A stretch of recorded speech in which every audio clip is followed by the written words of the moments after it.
Syrians have marked 1 year since Islamist rebels overturned the Assad dictatorship, ending his family's 50-year-long regime.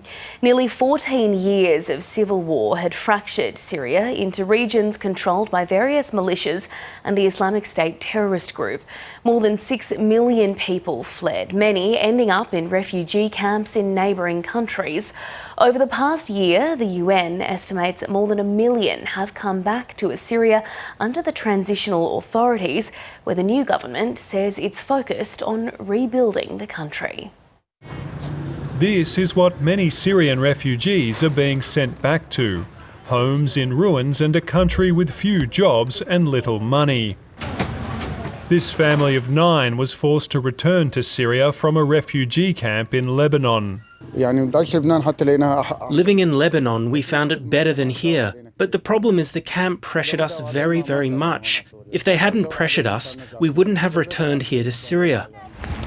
Millions of returning refugees and internally displaced Syrians are finding recovery is slow after nearly 14 years of civil war.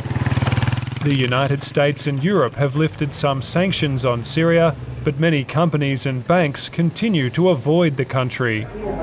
At Damascus Hospital, the emergency department is still crowded and under-resourced, but staff say old equipment is finally being repaired and the government is now providing more medical supplies. It was a dilapidated hospital. Old devices, no capabilities. We started from point zero. Outside, many people still wait forlornly for work or beg for food. Syria's currency remains weak and people have to carry large wads of cash around to buy daily essentials. Some people say food prices have stabilised, but problems with quality and supply remain. 1 year after what Syrians are calling the liberation, many people are saying that the country's moving in a good direction. But there are still some minority groups, particularly Christians and Alawites, who don't fully trust the new government and say they're not entirely sure they're safe under this new regime.